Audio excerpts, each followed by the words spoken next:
right moment, when they care almost as much about winning as they do about each other, they can become the best of the best.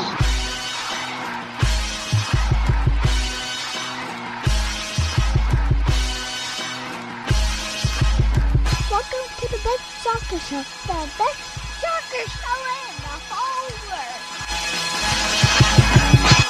To the best soccer show, the best soccer Here we go. It's the best soccer show. Jason Davis. All kinds of things are happening.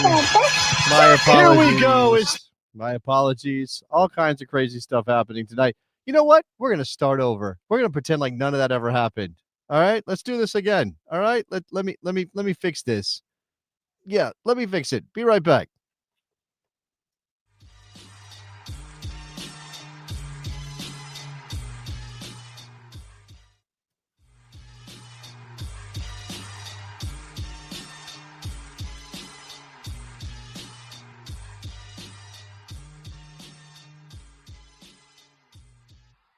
When the right people come together at the right moment, when they care almost as much about winning as they do about each other, they can become the best of the best.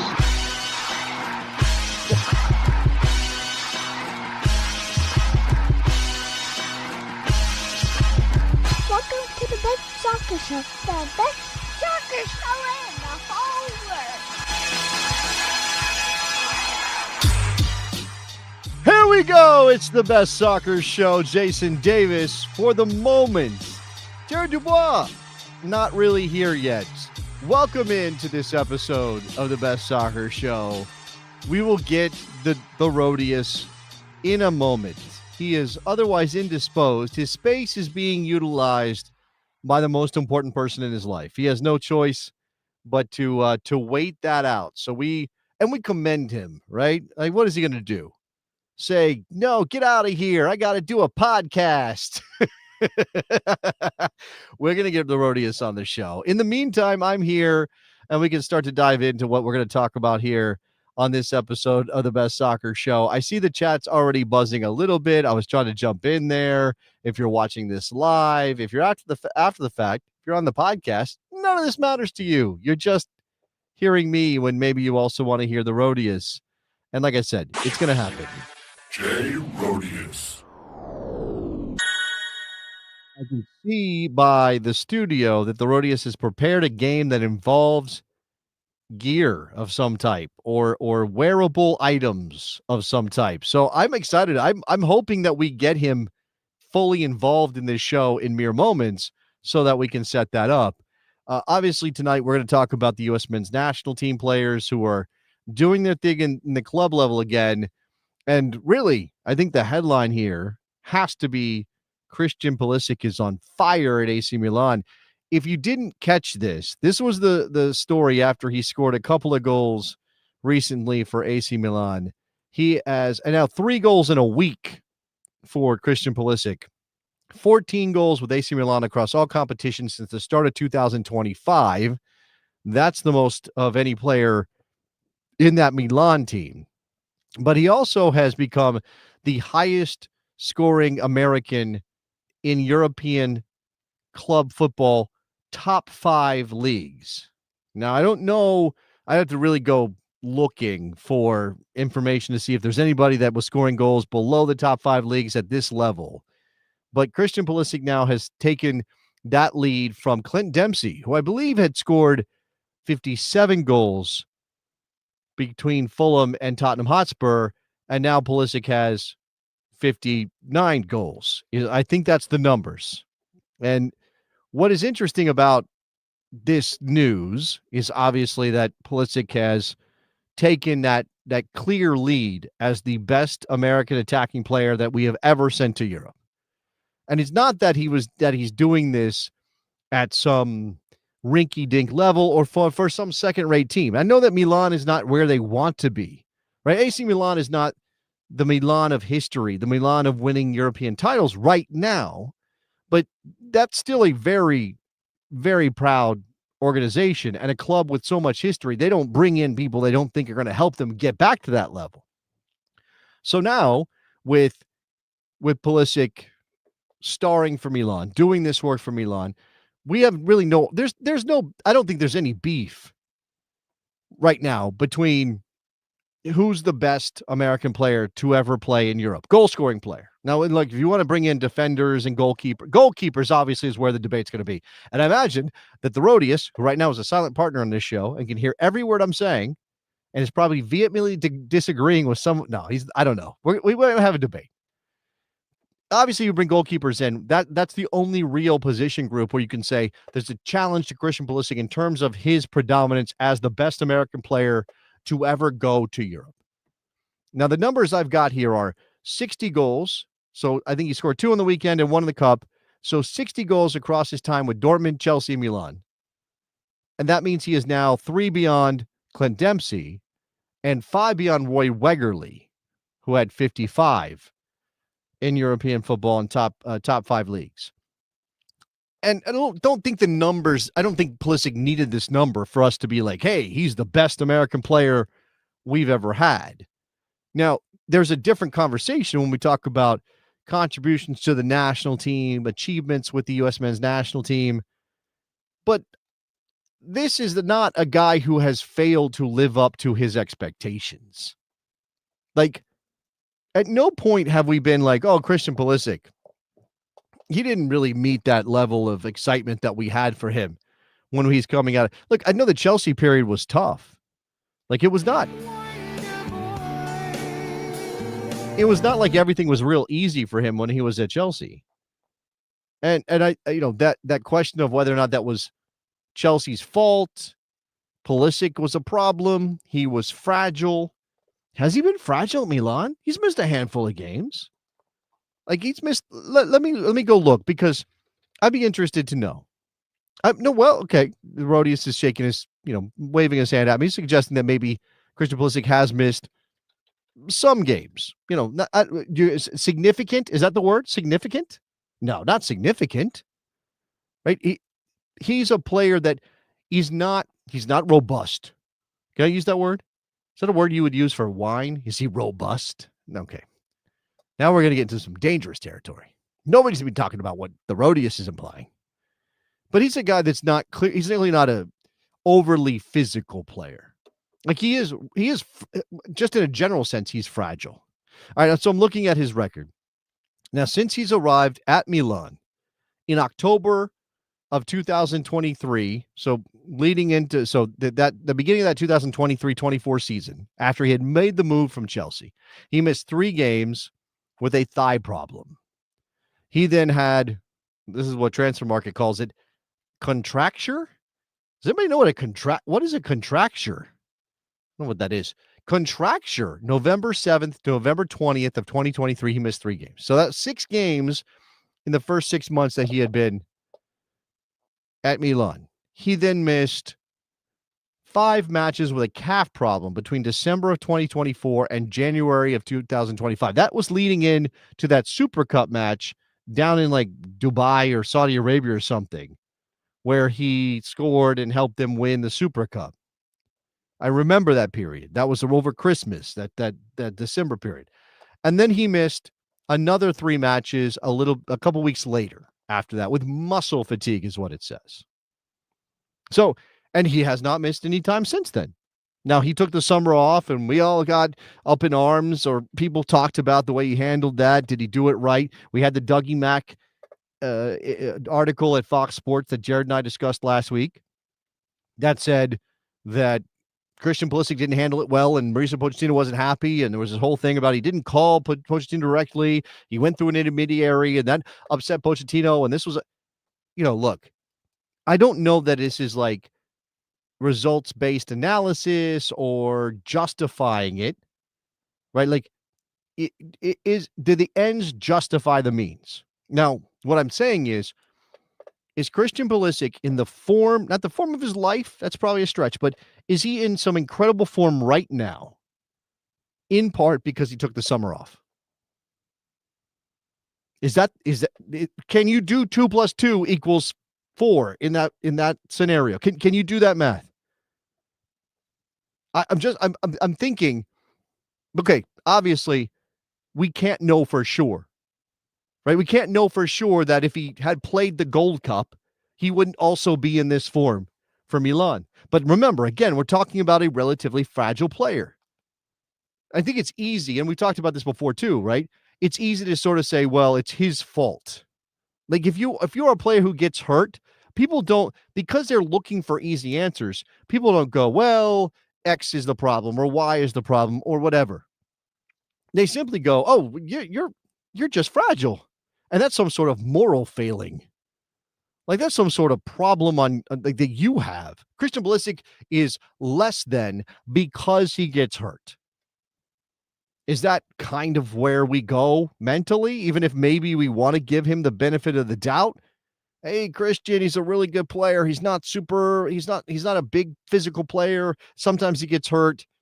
It just happens. You deal with it, right? The good is worth the problems that come with his injury history. We don't do that.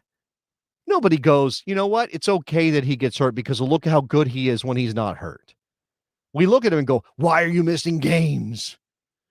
How dare you miss any games, whether it be for club or country, but especially for country. So the guy takes the summer off, and I was at the beginning of the summer one of those people who said, this is a bad move. I don't like this. This feels like quitting on your team or turning your back on your team, on your country. Right? This feels like some sort of betrayal of the U.S. men's national team fan base, at the very least, and perhaps Mauricio Pochettino, who's the guy that you need to have in your corner as you go into 2026. It also felt like a presumption. I'm Christian Pulisic. I'm already the most accomplished American player, the modern era. You can't possibly drop me, so I can do whatever I want. I can skip the Gold Cup, and then you're going to put me right back in the team as soon as I return. Now, that's what happened, isn't it? And maybe it's naive to imagine there wouldn't be star treatment. Now, how many of you, and I'm talking to all the besties, and I'm talking to Jared Dubois, how many of you were in teams when you played as kids that had the star player who got treated different? Everybody. Now, in some cases, I was that star player. In other cases, I was not. Depending on the sport. I'm talking about baseball, brother. I'm talking about baseball. I was a very good baseball player.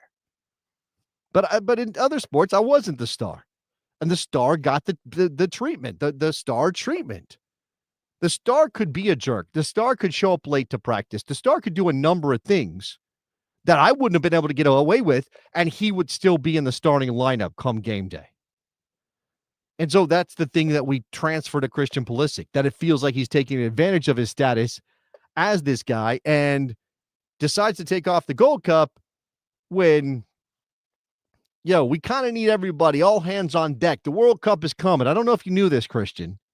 I don't know if you got the memo, if you were informed, if somebody told you. Maybe they sent it through a message, WhatsApp or whatever.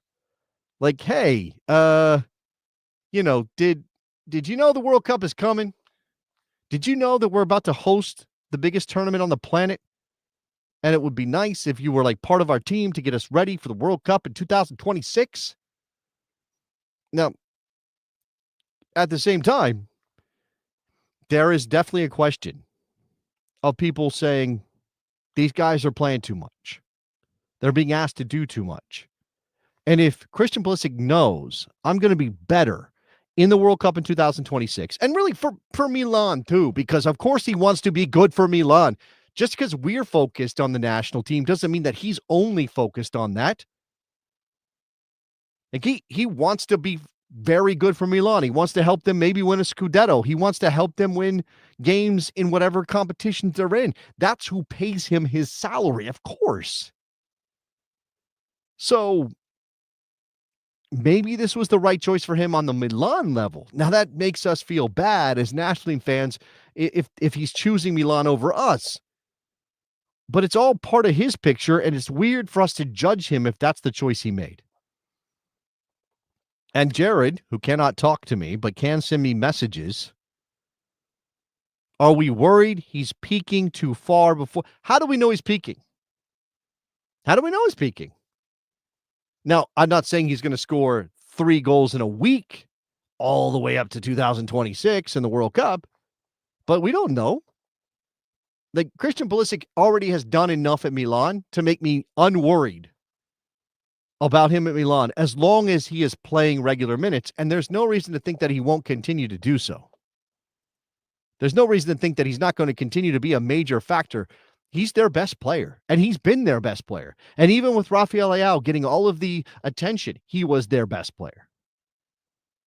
Now, for Leao, that went, hey, is he going to leave? Is he not? And all that stuff. And nobody was talking about that with Pulisic, mostly because, again, he had the move from Chelsea, and he needed the new address and the new atmosphere, the new environment. And it was, even with the changes, the coaching changes at Milan, the man seems comfortable. He's golfing it up. I don't know. Did he learn to make pasta? Do we think I didn't even watch. Who watched the entire Pulisic documentary? Jared did not watch the entire Pulisic documentary. Does that make us bad fans, by the way? Do we think it's a prerequisite for U.S. men's national team fans to have watched all of the episodes of Pulisic on Paramount Plus? I don't know. Is that like a thing? I feel terrible that I didn't watch them follow him around with a camera and I guess let him bitch about the guys who were criticizing him about that decision not to play this summer in the Gold Cup. And all the back and forth and the sniping with one another. By the way, I put if you're live, I know we don't have we don't have all of our besties here, but if you're live, I did put in the chat that I will tell some stories about working on the radio if you guys want me to after the show, but maybe that's a thing. All right. We will have Jared at some point. We will play a game at some point. This feels like a lot of buildup. Like, now I got to deliver, like, I got to keep you guys going. Christian Pulisic playing very well for Milan. That feels just like something we can put over here and move forward. Like, we can just kind of accept that that's who Pulisic is, and that will allow us to focus on other things. And I do think there's a lot of things to focus on. There's a lot here. There are national team players who are right now trying to get their feet underneath them in the European season, who we need to be good as we head into the World Cup in 2026. And I looked today and saw that our friend Dougie McIntyre, we really got to get on this show. Got to get him on the show, Dougie Mac. Doug McIntyre did his U.S. men's national team roster for the World Cup, his very early roster after the September matches. Now, he picked 26 players, and if you remember, the Rodius and I, we did 23 players. 20-man roster, is that what you're talking about? We did 23 because we're old school. Like, Jay Rodius. What's up, baby? You miss me? Hold on, let me do my patented mic work. Oh man, you guys love when he handles his mic, when he just You want me to two-hand it? It's big enough. The microphone, yes, absolutely. Apparently, Christian Pulisic? Yeah. Anyway, I don't know. You're speculating on various sizes tonight. That's Jackie saying Pulisic Ballon d'Or next year. Oh, babe, man. Okay. Along with no Champions League games, hard to justify. Yeah, I don't think so. Impossible, actually, because the reason it was wanted Dembele wanted this year, he was very good, but the reason he won it is because of the Champions League. PSG bump, baby. Lamine Yamal, should he stay healthy, is probably good. I think he might win next year's. I mean, Barcelona's set up to do something big again. Yeah, it'd be nice. It'd be nice. At least to have him in the top 30. Can we get the man in the top 30? Christian Pulisic? You think that's possible? I think it's possible, yeah. I mean, if he can stay at this kind of level, I mean, you could argue that he's the best player in Italy. You could argue it. I don't know if it's true. Thuram is going to be up there. You know, there's other players that are going to be up there as well, you know. Marcus Thuram. Oh, sorry. I apologize. And you went old school. I went old school. I went for their dad, dude. You know, I'm old school. I mean, Yildiz is starting the season on fire. You know, there's a number of players that you could make the case for, but he's in that conversation. That's a real thing. He's in that conversation. Yeah. You know what I would be happy with? And look, Scott McTominay won it last year. So I think Christian Pulisic is capable. I would love, Serie A player of the year. That would be incredible for Christian just to get that And listen, and kind of this achievement. isn't the last 2 years AC Milan so far to start the season. No, they look good. Allegri's got this team playing tight. The defense is tight. They're honestly, Santi Jimenez should be leading Serie A with goals right now. The dude is missing sitters. Yeah, it's not good. He did score in the cup match, so there's something there. Yeah, literally from 3 yards away. I know, but that's sometimes all it takes. Yeah, for players' confidence. It's been a rough. I mean, Christian Pulisic should already have 3 to 4 more assists this season. I agree with that. And his team is just watching it. But Modric running that midfield, Rabiot has been a fantastic addition to that midfield. They've shored up the back line. I think they haven't given up a goal in 3 games, if I'm not mistaken. I think. But I think you're right. Defensively better. And that's what they needed to start with. The question now becomes, Pulisic, I guess, has to be a starter. Allegri's finding a way to somehow get him into his Allegri ball formation. He's shoehorning him in there, maybe as a second striker instead of a wide forward. But where does Leao go? Right. Yeah. The way that this is set up, there's really not. I don't think there's really room for both of them. Like I don't think it. And I think of the two, you would argue that Leao needs to be wide more than Pulisic needs to be wide, right? To be effective. Yeah, I think Pulisic has shown that he can play pretty much anywhere in that front 3 and even that creative midfielder role if necessary. So I think he's far more. The weird thing is that Allegri doesn't seem to want to play with a wide forward, and that's Leao's bread and brother is being out there on that wing. He wants to be a little more narrow at the front and get the wing from deeper in the field. So it's gonna be interesting to see if Rafa Leao is superfluous to the needs of AC Milan. They're killing it right now. By the way, I mean, Luka Modric, fountain of youth and all that. Love that. You mentioned Rabiot. Do you know even why he landed at Milan? Do you know why he was available? I don't know why. He got into an absolute brawl with a teammate at Marseille, and they dropped him. They canceled his contract. French man. His mom was out in the media talking about how unfair all this was. French players' moms, they like to be involved. And Adrien Rabiot's mom. French? Is that name French? What name French? Is the name Reyna French? This is the quote. This is Véronique Rabiot. This is Adrien Rabiot's mom. The Rabiots don't crumble in the soup. We never regret our choices. I didn't want my son to sign for Marseille. It was my son who convinced me. When Manatia first called, I told him if it were up to me, my son wouldn't have joined this club. And again, this all comes after the fact there was a massive fight. There were different reports, but one of them is that Rabiot got into a big fight, and that led to him his AC Milan's happy to pick up that that player, man, because when you lose I'm forgetting the Dutch dude that just left. Oh my God. Reinders, yeah. Tijjani Reinders, one of the top 2 players along with Pulisic last season, and you lose him in the offseason to pick up Rabiot, who's just hit the ground running. Great partner for Modric, and he's doing a lot of that work. He's actually getting into the offense a good amount as well. This is interesting. Max says you have to put Leao, Pulisic, and Nkunku on the field at the same time. Santi is the casualty. The problem is that Santi can play central. None of those other guys play central naturally. None of them. Nkunku's missing as many opportunities as Jimenez. He's not taking his chances either. I know he got a goal. I know Leao's injured. This is a part of it too. So shout out to Colin. Allegri plays Leao as the first striker, Pulisic as the second. If Leao's healthy, Santi does not play. I agree with that. And Nkunku being on the field, I don't know. In that format, what is Leao best at? One-on-one facing the goal. And if you're going to turn him into a 9, when is he going to get that opportunity? Rafael Leao is why Pulisic played on the right for Milan, right after he had been a left-sided player. It is for the United States typically. It's why he got switched, because Leao was so good on the left, you couldn't play Pulisic over there. And Pulisic adapted and was their best player from the right side. So Pulisic's got the versatility that maybe Leao doesn't. Okay, Pulisic's on fire at AC Milan. I'm glad that Jared got in here to give us his thoughts on that. One thing that we kind of got robbed of was an opportunity to see Malik Tillman and Gio Reyna both start at the 10 for their respective German clubs. Why was there a quote for the coach on why Reyna wasn't a starter in that game? I don't think he's 100% match fit. I think if you watched because he was his definitely the best previous player on the outing, team the previous week. yes, but okay, and I'm not saying that he's going when he gets fitter, he's suddenly going to start running a lot more. Mm. But he is not a guy who runs.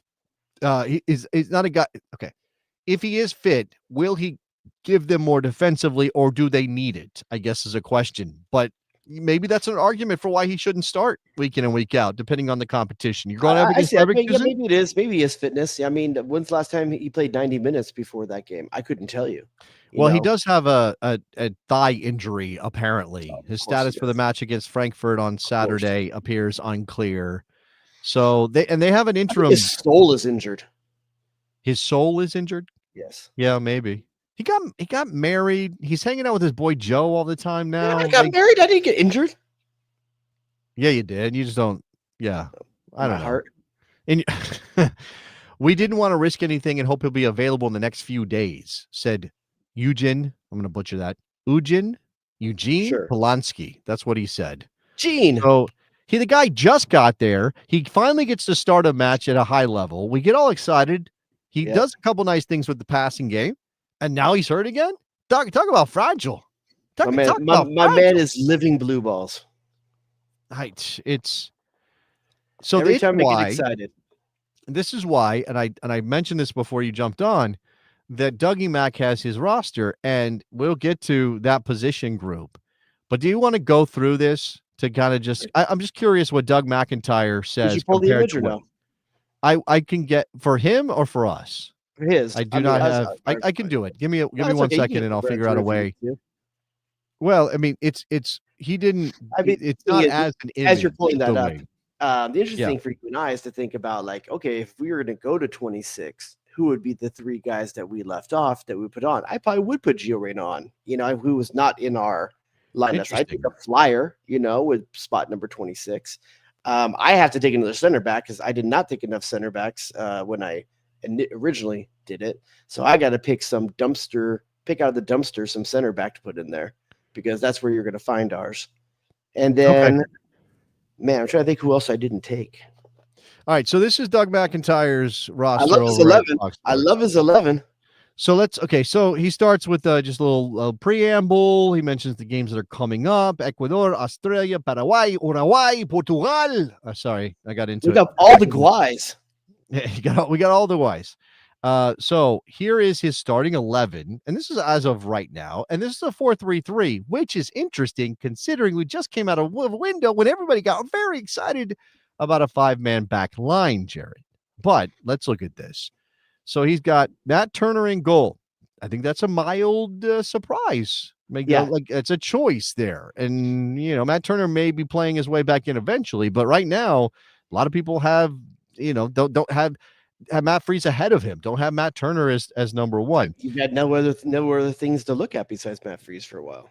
So we got Jedi, Tim Ream, Chris Richards, and Serginho Dest across the back. That's chalk right now. That is pure chalk. If you're doing a 4-3-3, I don't think there's any question that that's the group. Midfield of McKennie, Tillman, and Adams. Again, I think Adams is chalk. I think McKennie's chalk despite the fact he didn't get called up. And then Tillman has played his way into that spot because I don't think there's anybody else that has demanded it over him. I think by the World Cup, Gio Reyna could be in the conversation for there. But right now, I think that is chalk. I think it's Tillman. I don't think Luna's been consistent enough. I think Malik Tillman is doing it at a higher level, too, at the club's level. So just got a goal on the weekend for Bayer Leverkusen. I don't mind that. What are we calling that? A TAM midfield?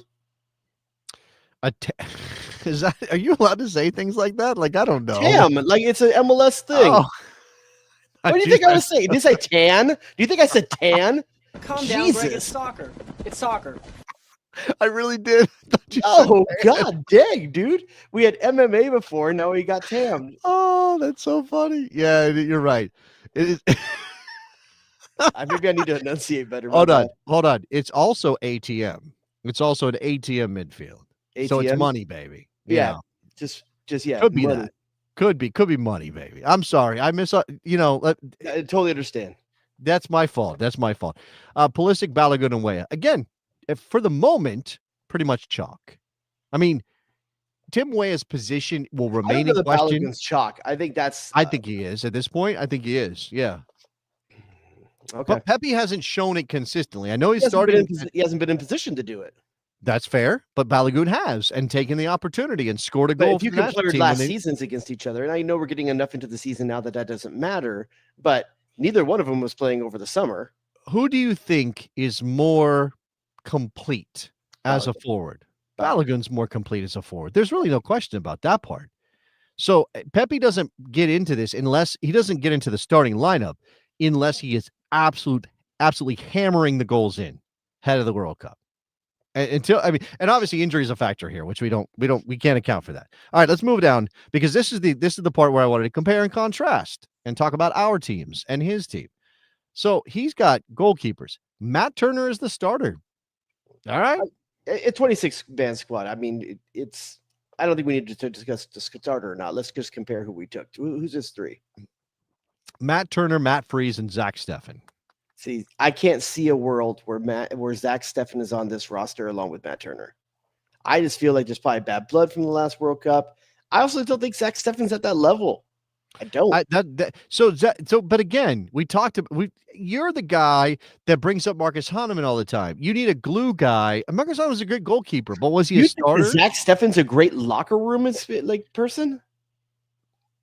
I think he could be a leader in this team, and I think he's in a different position in his career than where he was in 2022.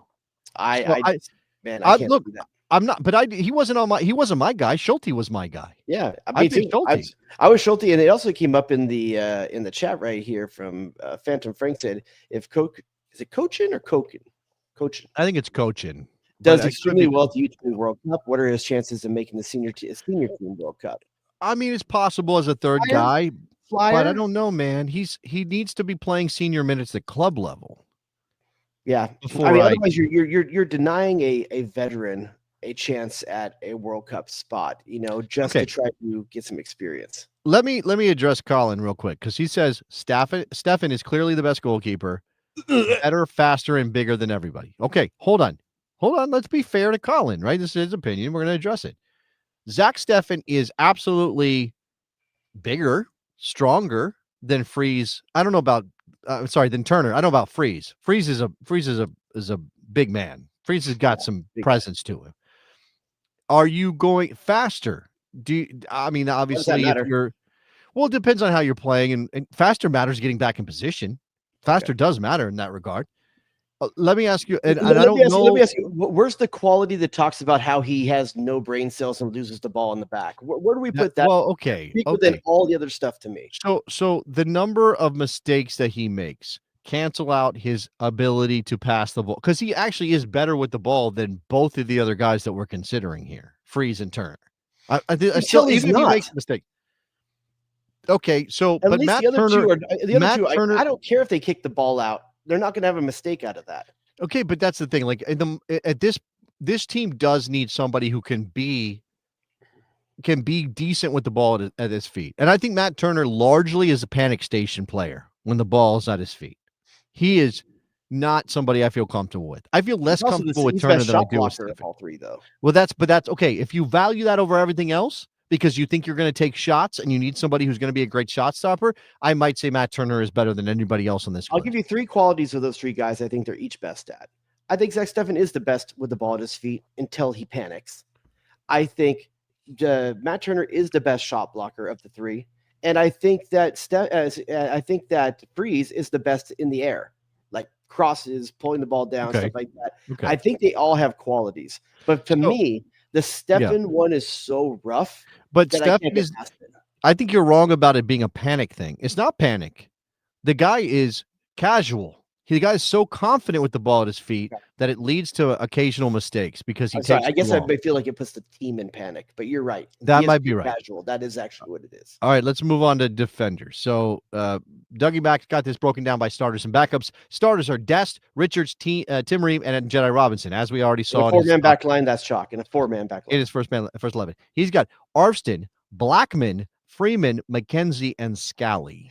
I can't get too mad at that, other than the fact there's three right backs now here, but I guess Desk has the ability to play both sides. And Arston's already there. You got Freeman, Scally, and Dest. That's the weird one to that me. the one that stands out for me. So It's 26 Dougie- man though. I forgot it's 26 man. That's It is why I feel like 26. it's deeper. So I It get is. it then. Well, but that's only 3 extra players from what we picked. But So that's there's still some Blackman over tough who? choices. Who did we? Who's Well, that? he's got CCD's just missed out. Cameron Carter, Austin Miles Trusty, Robinson. who I threw in Austin Trusty into mine with a question mark. Yeah, I did. And I John could Tolkien. see Keep Tolkien away from this team. I guess didn't. I could see Blackman. I don't know, man. I don't know. There's a lot separating in Austin Trusty and Tristan Blackman right now. Mm. Is there? I mean, from a national team perspective, I mean, you can argue about whether Trusty's playing at a higher level. I can't remember if Austin Trusty's Trusty's starting consistently. Is it Rangers or at Celtic? Is he? He's at Celtic. He's playing I'm not- alongside I'm Cameron not paying Carter attention to Vickers. that, but yeah. Well, Carter. they're in first place. They have 13 points from 5 matches. Scotland, they're always going to be in first or second. I understand that. They did just today have a draw against Red Star in the Europa League. If I was going to take one of those center backs, I would take Austin Trusty, and here's why. I think he's more athletic and better with his feet than Cameron Carter Vickers or Walker Zimmerman. Miles Robinson might be better with his feet than Austin Trusty, but I think Austin Trusty is a more complete player. Austin is injured right now and did not play in that Europa League, or did not play in the league or the Europa League. Yeah, but this is a World Cup roster, so I'm just saying. I'm just giving people some perspective on where Austin Trusty is right now as we kind of consider. Oh, wait, is this McIntyre's World Cup 26 or his 26 for October? No. I believe. It says at the top, predicting the U.S. men's team's World Cup roster after September matches, which is what we did. Right? This is what he thinks would get called up for this upcoming October. Okay. Yeah, look, we know what the limitations are in Cameron Carter Vickers. Miles Robinson is a decent player, but not the level for me. Walker, I like because he's got leadership abilities in addition to a couple of physical things he brings to the table. But I don't think you need that necessarily. And I think over at some this of the point, other guys. Jedi Robinson is is a leader as well. He's captaining a team in the Premiership. I would say that probably what helps Tristan Blackman in this regard is if you go to a three-man back line, he's more comfortable in that. That's a good shout. Austin Trusty is playing with a partner in a 4-man back line. So I think that's part of it. So any issue with Arston or Freeman, who are the two MLS guys? I'm fine with both of those because the drop off after that, you're talking about John Tolkien, which I don't think is good enough. Or you're talking about, I don't know who else at right back we'd be talking about. So here's another shout. And again, this is sort of the unknowable. Noah Kai Banks is not a U.S. men's national team player right now. Come back to me in April. Not. Come back to me in April. If he decides to play for the United States, if you call him up and he comes in and he gets cap tied and all that, well, I don't know, he can't be cap tied before the World Cup. No official matches here and there. No official matches. So it could be a Noah Kai Banks. I don't know if the swap will be Blackman. It probably will. It might be. Are we looking at a classic Julian Green situation here? Maybe. And sometimes those guys get into the World Cup teams. It happens. All right, midfielders. And he's got broken out by holding and attacking midfielders. His holding midfielders are Tyler and Weston, with Musa and Tanner Tessman as the backups. I don't think either of us had either of those two players in ours. Now, Tanner Tessman is showing well at Lyon right now. But I don't know. I've just never been a Tessman guy, I guess. There's a little bit of a debate about Tessman going on. I think the Total Soccer Show guys have been talking about Tessman a little bit, and people have been watching France. And when I was on Scuffed last week, Vince was kind of giving us a little bit of a look at what Tanner Tessman has done. They track that stuff very closely. I don't know. Like, so Tyler, yes. Weston, yes, of course. Eunice still needs to show me something. Yeah. Right. He still has to show me something. And I'm not saying that means he's not better than Berhalter. I think he's probably a better player than Berhalter. But man, I don't know. Like, Johnny Cardoso is, again, he's at. I don't think there's another player other than Gio Reyna that has more to prove in Europe this year than Johnny Cardoso. No, Yunus Musa. Yunus Musa, yes, has the most to prove after Gio Reyna right now. Yeah.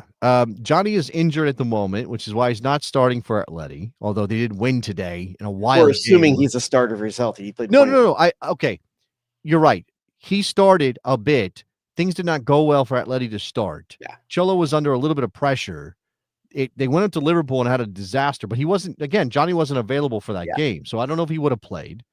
Not a disaster, but it didn't go the way they wanted in the end. And Diego Simeone got into it with a fan. It was a whole thing. Today they beat Rayo Vallecano, but they required Julian Alvarez to score 2 goals in the last 10 or 12 minutes of the game to win it for them. So I would still have Johnny, even though I'm not convinced with him at the national team level. I would have Johnny over Tanner Tessman. You wouldn't? No, you know me. I chose to take Luca De La Torre and Aiden Morris over those two. Yeah, you guys, did. So. Yeah, And I think I had Berhalter in mine as well. Those guys are fringy guys to me. I don't. Man, Eunice. I still am on the record that Luca De La Torre is the best passer we have in midfield.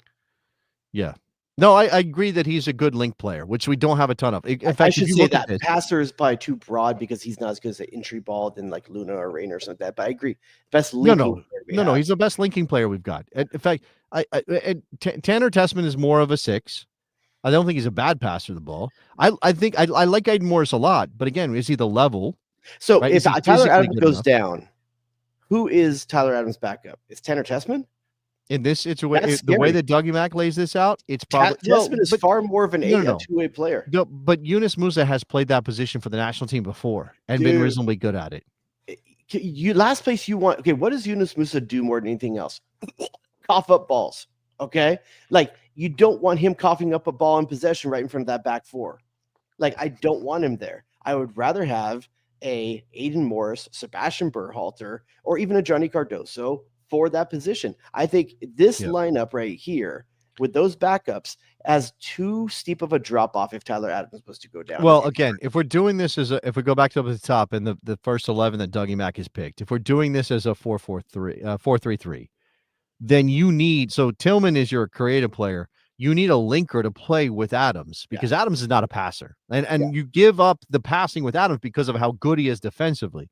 So then you go back down and you look at this and you're saying like, okay, who's playing with Tyler to be the player who is it Weston? Let's get into the next section of midfielders because I mean, there's guys here that we're not talking about here. All right, so attacking midfielder. This is the one position in that 3 that plays a little bit higher and is obviously involved in trying to make things happen. He's got Malik Tillman as a starter. We saw that. Backups: Diego Luna, Jack McGlynn in the national team. Just missed out. Dougie Mack, I love you, but Gio Reyna. You on crack for this one, man. Jack McGlynn, I can't see that. I had Jack McGlynn in mind, and I think it's not because you trust him over 90 minutes, but it's because he brings a difference in the last 15, 20 minutes of a game when you need something like that. I think Tillman, look, I don't love it because as much as Tillman had a good summer and he got the big move, it's not like I've seen it. He did score, by the way, against Gladbach, so give him that. It's not like I've seen it. I think he maybe have been sick in the Champions League. Like there's some stuff going on with Malik. I haven't seen it enough to be like, yes, 100%. I'm confident it's my starter.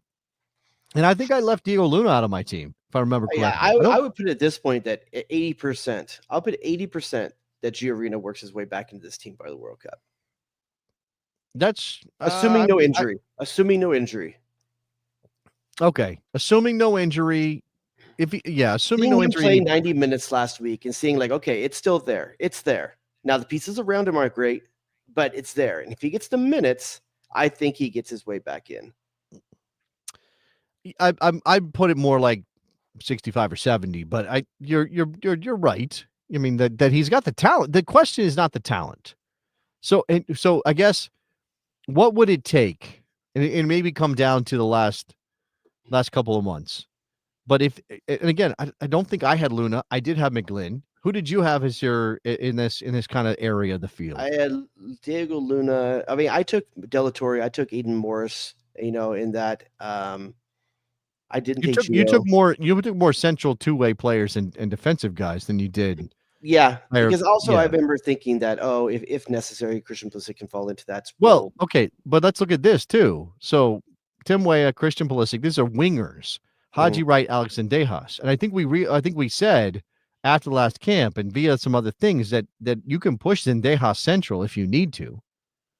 You got to get him on the ball. And he does like to cut inside. He preferred to start out wide, but you can drift. Yeah. He can drift wide to pick up the ball. You just have to figure out what those spaces look like. And interesting here that you say Haji Wright is a wide forward when Frank Lampard has been playing him central again. I know for a while in the last year or two, we've seen Haji Wright wide, but Frank Lampard seems to be committed to playing back in the middle. So, but we know he can do it. But it is an interesting choice there to put Haji Wright in this category. I'm gonna look. I'm gonna we're gonna look at the center forward here in a second. What I will say is Dougie Mack has Brendan and Paxton just missed out. I don't think either one of them are that close to this World Cup team right now. Yeah, I would agree with that. But we'll see how Brendan's lead season is. Yeah, I mean, I don't think. Look, he's played for Leeds, and you can see it in the copy here. But you don't need to bring Brendan Aronson. It's not as important to bring it if you're going to bring Luna, Tillman, and Reyna, because all three of those guys can easily slot in at the forward position if necessary out there. Yeah. Oh, okay. Yeah, sure. I actually think Diego. And I also think Diego Luna brings some of the same things that Brendan Aronson brings. Yeah, I think that's.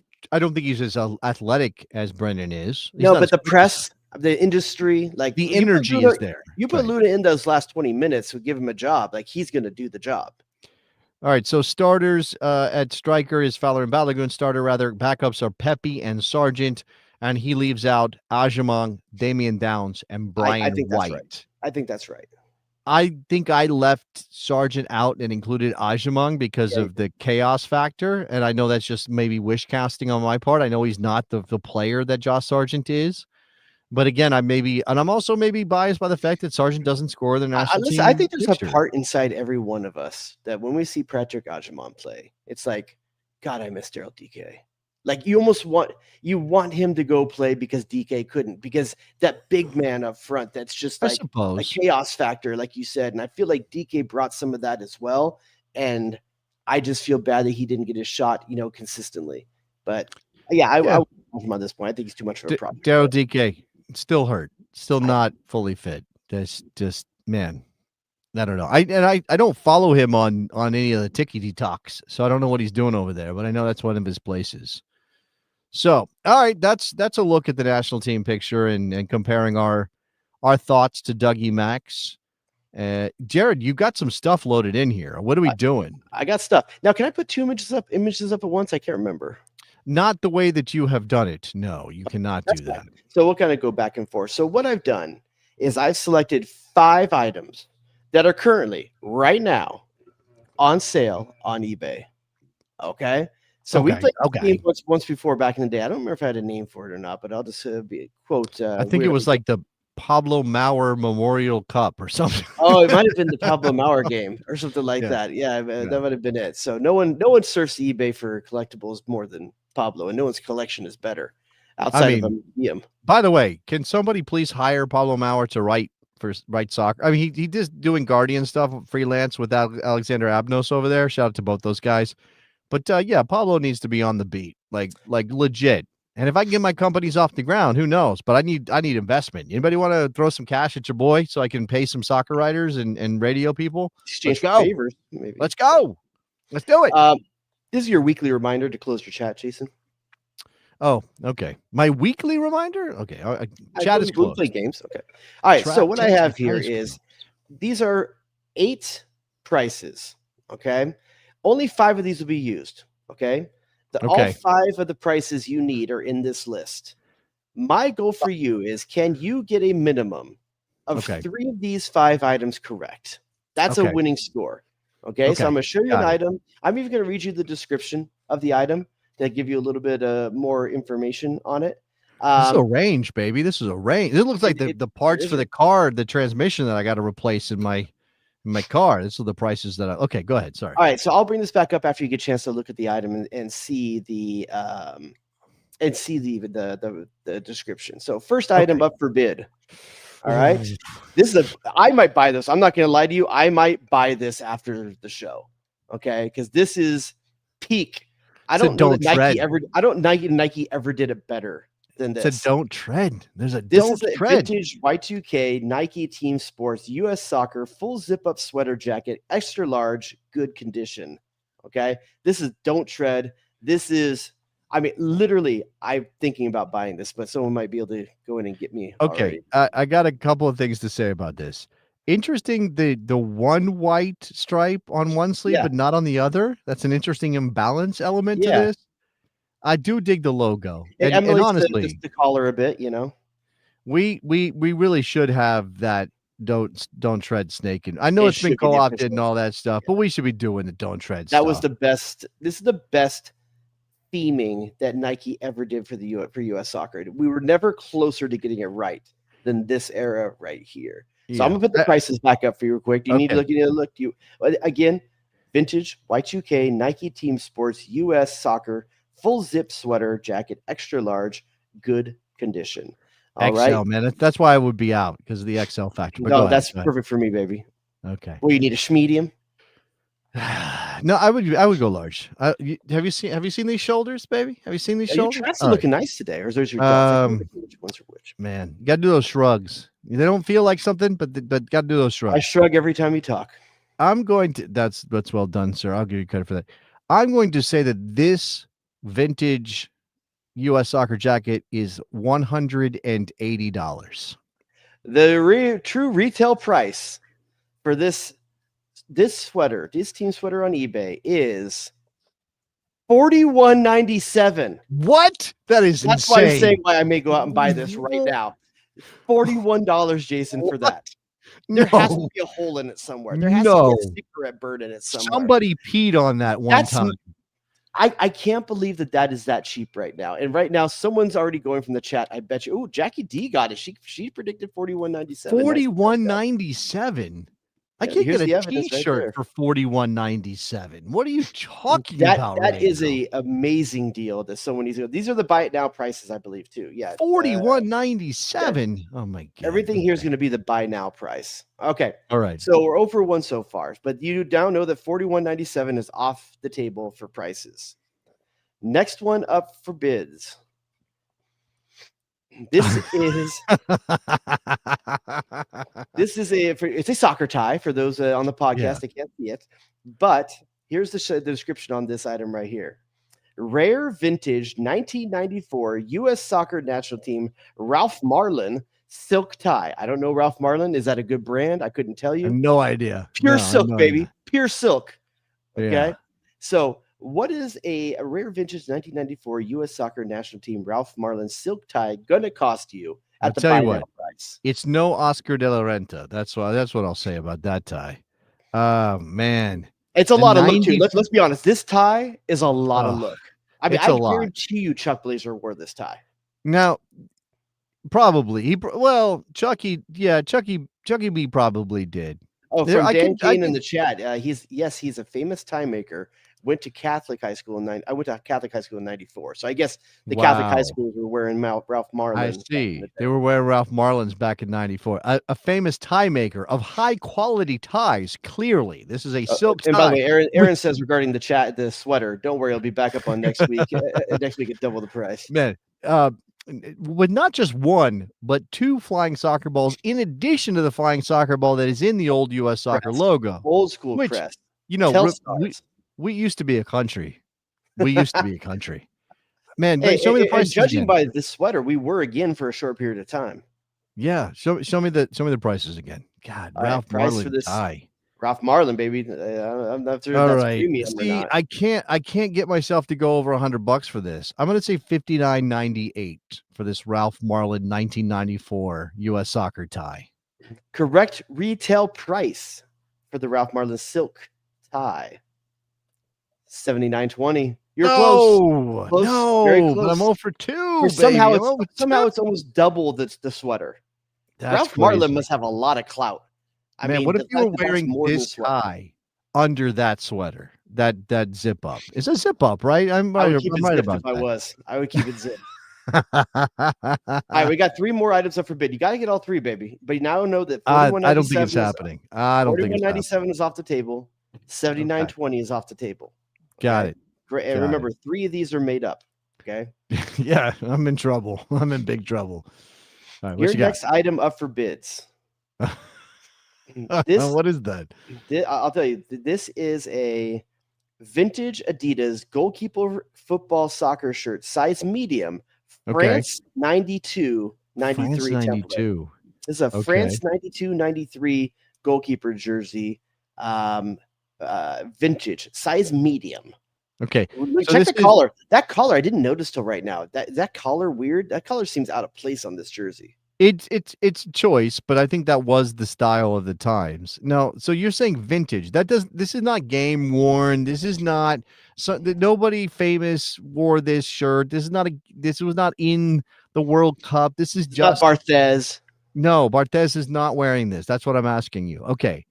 So okay, go show me The hard thing with show me- this is like how hard is it to get? That's part of it too. So, Like, but here's the thing. That, again, anything 90s right now has got some heat on it, and I'm trying to figure out if this is the kind of thing because you could pull this off. Like you wear this with the right, and honestly, right now they're like big kind of the giant Jinko style pants kids are wearing again. You pair this correctly, you get the shoes right. This is high. This is high swimming fashion. in females. This is high fashion right now. Can you show me those prices again, sir? But real quick, I do want to say, Dan Kane's pretty adamant a couple times. He goes, "Wasn't this official employee tie for the World Cup?" He thinks that tie was the official one that U.S. Soccer Federation wore. They made them wear that tie. That tie looked familiar to me when I saw it. I'll be honest with you. Cruel and unusual. Are we saying that perhaps we know people who still have that tie in their closet? I think Bora may have rocked it. No, Bora didn't wear a tie. Was Bora wearing ties? Doug Lyman. Yeah, okay. There's some people. There's some people. All right. Neil Galati. Show me those prices. All right, here's your prices again. Okay. So all right, so 79.20 is off the board. 41.97 off the board. Man. So you're basically going, is it $60 and less, or is it $100 and over? And there's a gap between 180 and 400 and 799 and 1097. Those are big jumps. And I cannot see this as a $400 item. Maybe I'm insane. Maybe I'm old. I'm going to say 180. I already used it once and I was wrong. I'm going to say $180 for this shirt. The correct retail price for this France vintage 92 template shirt. Get the dinger ready. $180. Okay, I don't have the dinger up because I was hiding the chat. But let me wait. I got it right here. 180 bucks. Your boy. Nicely done. You're still alive. It's on the board. I'm on the board. That's so what I thought. All the middle prices other than $59.98. We haven't used that, right? It was $49.79. No, you have that. Yeah. So yes. Now you have a huge gap. Got a lot. Got some big numbers on the board. Being the highest on the low end, and 400 being the lowest on the high end. Yeah, okay. Let's go. Next item up for bids. This right here. This is a 1997 New York Cosmos. 77. You said 97. I'm sorry. I apologize. A 1977 New York Cosmos press credential signed by Pele. JSA legend Brazil final season. What does it say above Pele? I'm pretty sure it says good luck. I think it says good luck. So Pele probably just standardized his signature. Now you you and I people who both had press passes in the credentials in the past. This is a no. Press aren't supposed to be asking for something like a autograph or anything like that. This is kind of weird and unique in that someone actually. Yeah, are any of those signed? This is a small collection because half of them fell on the floor. No, not a single one of these is signed by a famous soccer player. And I met Zlatan one time. Referees and press. Those are the two people that aren't supposed to get autographs on stuff like after games and stuff like that. You know, like it's kind of a no. So I'm not sure how he got this. Someone took a risk, but kind of it's definitely a one of a kind. It does say Cosmos versus Toronto. I don't know which version of Toronto that was. 1977. But maybe this was a Canadian who just doesn't understand the rules. It could be a Canadian. It's a language barrier. No, they don't get it. Those Canadians, they're just riffraff. So June 5th, 1977. Hold on. This is one of the most unique things I saw out there. Was this a retirement year? What year did he retire? According to the description, I'll read it again. 1977 New York Cosmos press credentials signed by Pele, JSA legend, Brazil final season. Yeah, that's what I thought. Wow. Give me those prices again, baby. Give me those prices again. Here's your price. I got to go top end. There's a chance this is a $7.99 listing. Because that seems a decent number for this. Should I it's Pele though. I can't sell Pele short. Even if I'm wrong, I will feel bad about it if I don't pick $1,097 for this item. So the correct retail price for this Pele autographed press credential from 1977 is $799. You should have gone with your gut. Should have gone with your gut. Oh, So you won't be a man. winner, but let's see if we can at least save your Your rules are arbitrary, and I reject them. So I've already won. In my heart, I've already won. I'm a winner. Oh, now That's what my speaking mom of your said. heart, this is something that's going to October 1st, 1977, his last match versus Santos. So it wasn't his last match, but his last season. So thanks for Dan in the chat. All right, speaking of your heart, this one I saved for the end because it's going to go right to your heart. For you and I, men of a certain age, Sure. I have for you The best age. a U.S. Soccer starter jacket. Oh, man. Starter jackets. Now, this isn't the puffy. It doesn't look like it's the puffy. You and I'm sure you had a puffy. What was your puffy starter jacket? What I had a Colorado Rockies. I had a Colorado Buffaloes. All my stuff was Colorado because I had USC Trojans. I think the classic starter. When I say starter jacket, what's the team in your head you think of that you saw the most back in the day? I don't know if I saw it the most. I think the one that I identify the most is Charlotte Hornets. His number Charlotte Hornets, is right there. dude. I'll tell you, Grandmama, Larry Johnson, Charlotte Larry Hornets. Johnson. Yeah, that was the one, dude. Yeah, like, Muggsy Bogues was on that team, I think, back in those days. That would be the Bulls. Everyone had Bulls. Yeah, everybody had the Bulls. There was some clout about having the Hornets jacket. I knew some kids who I'm a Bulls fan. Like, really? Why? Because I like Michael Jordan. Okay, all right. You never been to Chicago? I don't care. Whatever. Larry Johnson, Glenn Rice, Del Curry, all those guys. I wore the shit out of my Colorado Buffaloes starter jacket. We hit a nerve in the chat. We say Dan says he's got a bright teal Miami Dolphins. See, the thing about the starter jackets and the 90s is that teal was a Hornets color too. We were that's why the Rockies was a thing, because the purple was for whatever reason it caught. San Jose Sharks had teal, I believe. Yes, in there exactly. Well. Yeah, they did. That's exactly Aaron right. says 49ers. Trooper Barry says Cincinnati Bengals. I mean, Aaron's also saying he saw Raiders the most. If you lived in LA, that's definitely was a thing. I mean, NWA, that's what they rocked. Yeah, of course. Yeah, starter jackets were the jam. They were there. Now, here's the thing. This one's not doing it for me. It's not. It's missing the puffy. It's that too. It's that, but I don't know that I dig. I think this is a bad design. I wish hold on. I'm going to show you. There's another picture of it that I didn't include. Okay. I'll put it up to the camera so you can see. It's an Olympic team. Okay. That's the back of it? That's the back of it. You left that out? I know it's Olympic. Yeah, I see the logo on the front, but that's like a soccer ball flying out of a logo, and it says Olympic team soccer. It's got white. It's blasting through a net, Jason. It's blasting through a net. With the red, white, and blue stream behind it, and stars. Involved. I know. And star-spangled stream is the most prototypical soccer ball you could design. Now, I've never seen that logo for any U.S. soccer thing before. That makes it unique. I don't know that makes it valuable. In the right circumstances, I would wear this, but I'm not like. But I think it's a chill November afternoon. That's not a January. No. I don't. I think this is more of a windbreaker situation. Yeah, I think so. And it's the athletes. They have the windbreakers were their thing. I mean, were the soccer players at the Olympics? And I'm assuming this is what 90. Is this 96 or 92? Okay, I never read you the description. Here you go. It just says vintage 90s starter Olympic U.S. soccer team windbreaker jacket XL. Doesn't give an exact year. It just says vintage 90s starter Olympics. Yeah, the thing was that would be 92, 96 then. One of those two. Yeah, one of those two. So 92 was Barcelona or 96 was Atlanta. Okay. Maybe Atlanta. That would maybe make sense to be Atlanta. All right, let me see the prices again. Because I'm not going. This is not $1,000 prices you still have available to you: $2,350, $59.98, $400, and $1,097. See, I think, despite the return of the 90s, that this is less than a $100 item. I'm going to say it's a $59.98 starter windbreaker.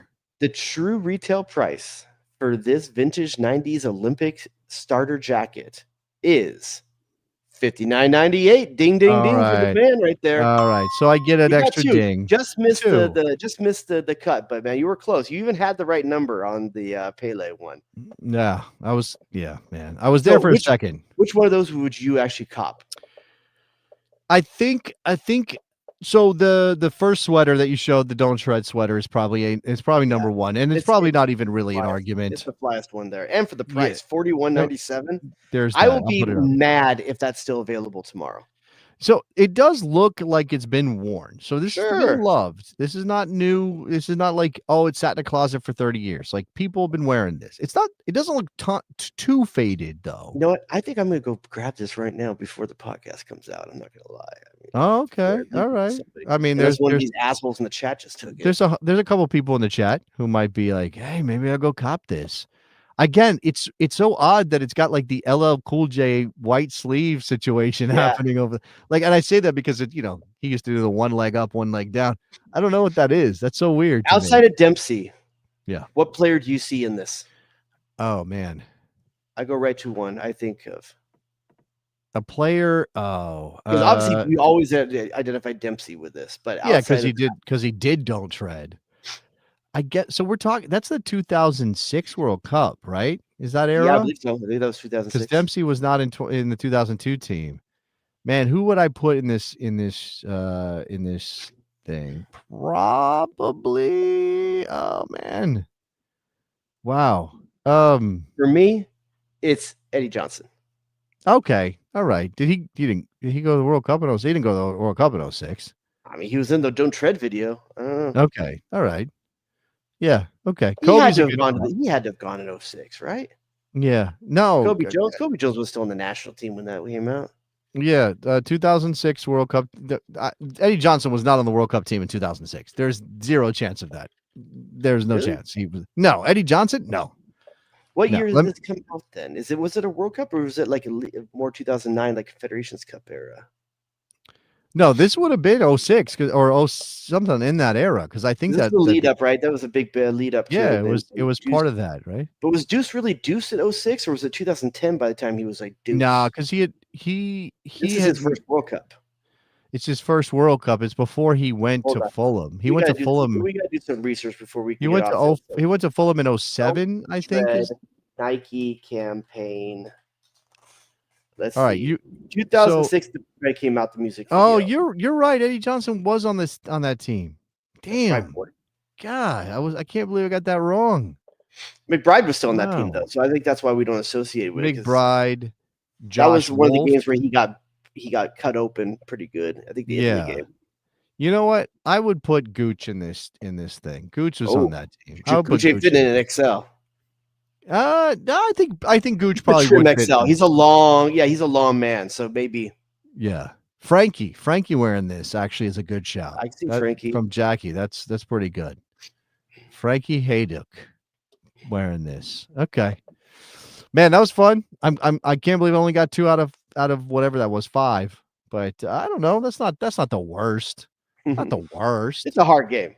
All right. Next time, maybe I won't put. Well, I guess I have to put more because otherwise, by the end, you know exactly what the amount is. All right. Maybe I won't put. Well, I guess I have to put. Oh. Yeah. Sorry about that. Go ahead. What were you saying? No, that's the Pablo Mau game, everybody. Now maybe we should get Pablo Mau on to play the Pablo Mau game. We should do that. And have you both like pick. You know, here's the thing about Pablo. Pablo has like profiled all these people. He's written all these stories. Soccer and non-soccer. I was actually telling my wife or somebody else about. We went to a Chuck E. Cheese birthday party not that long ago. I don't know if you've been to one of those in a while, Jared. Your kids are too old. A little bit older now, but yeah. Yeah. Well, sometimes parents just go because whatever. I don't know.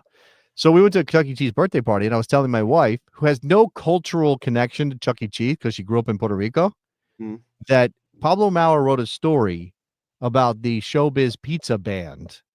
The animatronic band, yeah, I remember. Rocket Fire Explosion. He wrote a story for DCist like 10 years ago. They don't have Carlos Queso in Puerto Rico?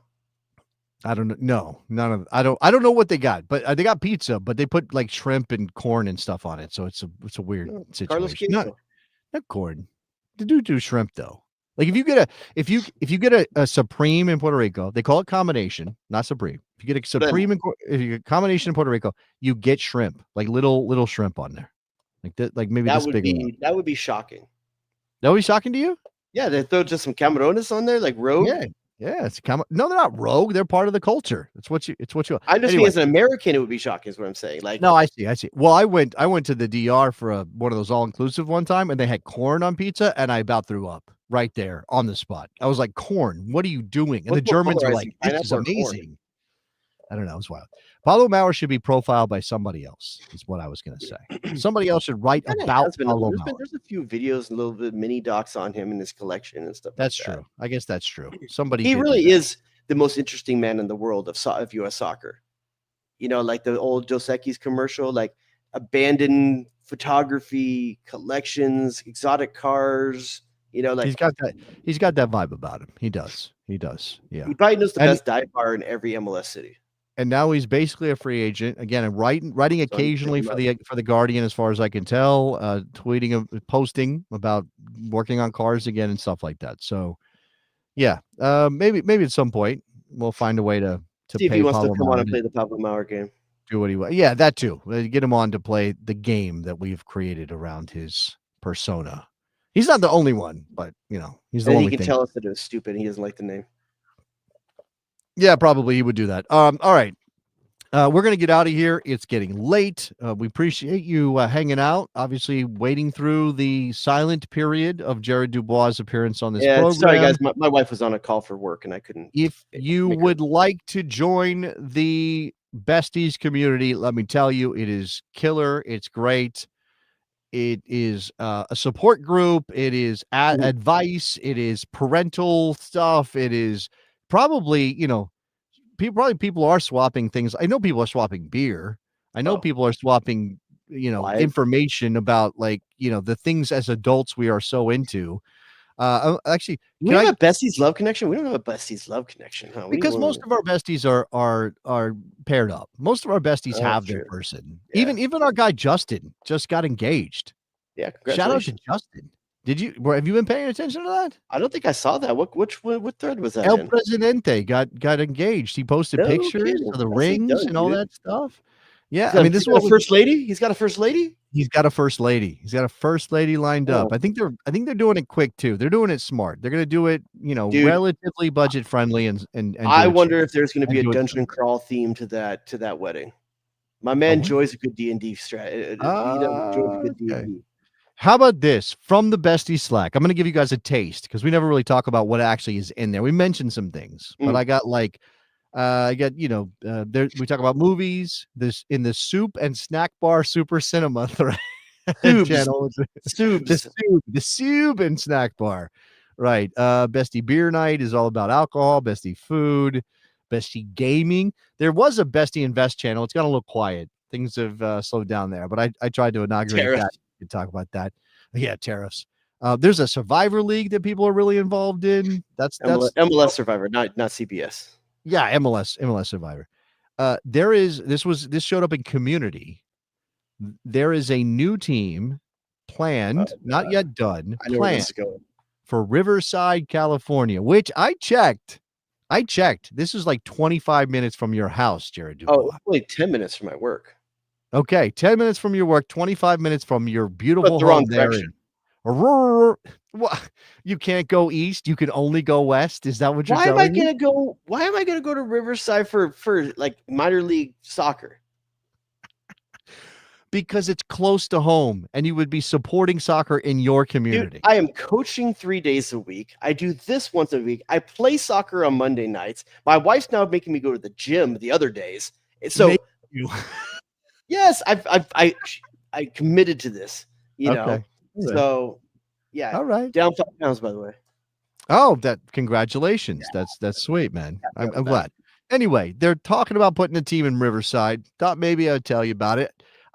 Listen, I'm happy that the IE has some soccer, but I don't know I'm gonna make my way out there. What if we got you like VIP treatment? What if I hooked you up? What if I reached all the shit out I just talked and hooked you up? No, you would still be there. They would try to convince you. Your local soccer celebrity. If I find the name to be bullshit, then I'm gonna be like, nope. All right. Now, what you don't know is there's a very, very famous landmark, beautiful, historic landmark in Riverside called the Mission Inn. People have weddings there. It's amazing. So if they name the team the Missionaries, I'm in. No, I don't think they're going to do that. What do you mean? Why so not? that's the only way you're in is reverse cowboy. What do you do? All right. Anyway, maybe a team in Riverside. I put in the besties Slack that you will never go to a game. I said, no way, Jared, ever go, because I know you never go to a game. And then Dustin said now he will do it just to spite you. Which now I'll do it just to spite him because F LAFC. Well, I also said maybe I said that he would never go, knowing he would do it just to spite me as reverse psychology to get him to go to a lower league soccer We'll see match. we'll see what the plan looks like, how they execute it. You know, we'll see. Because listen, I mean, there's some we whack at least things gotta in get lower level sports in the we America. got to get us. We got at least got to get a shirt on you. That's some point. We just got a minor league baseball team in my city, and the name is rough. And people are jumping up and down over that. They're excited. What are you talking about? The Dodgers the Dodgers. I put it in the Slack too. That's what we do in the Slack. Yeah, the Dodgers have a single A baseball team in Ontario, right? My hometown. It's in your town, and they're like the Buzzers or something. Is that what it is? It's worse than that. It's the Tower Buzzers. The Tower Buzzers, and it's like a reference to Top Gun. And you're not into this. Oh, okay, because there's the Chino Airport's right next to it. It's a famous like airport air museum there. They do air shows and stuff like that, and it's gonna be right near that. So that's where it's kind of coming from. And Ontario has an international airport, but the Chino Airport's right there. So they name it the Tower Buzzers.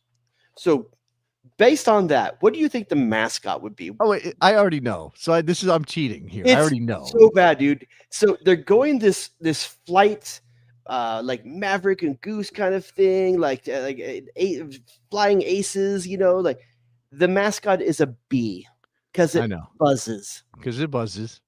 You know what? Totally doesn't fit as everything else that's going on.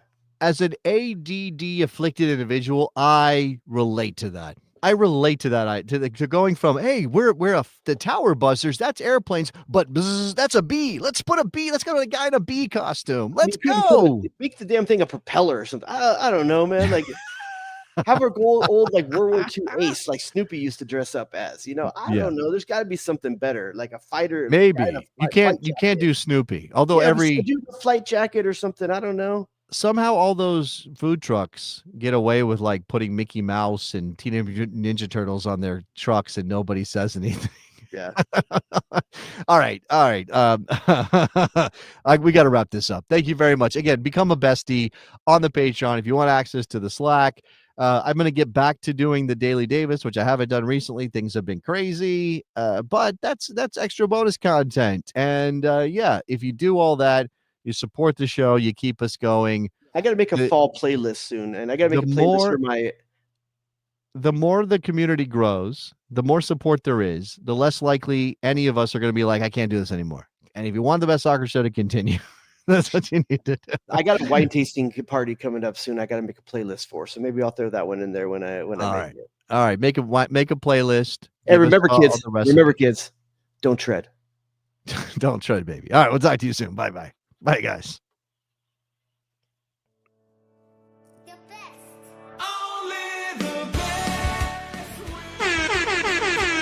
Damn, dog, that's in a approach.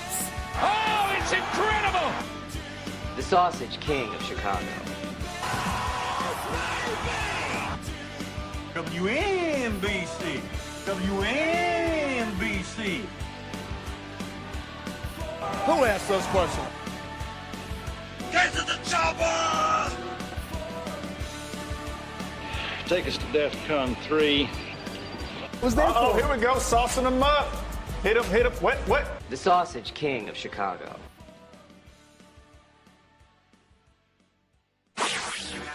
J. Rodius.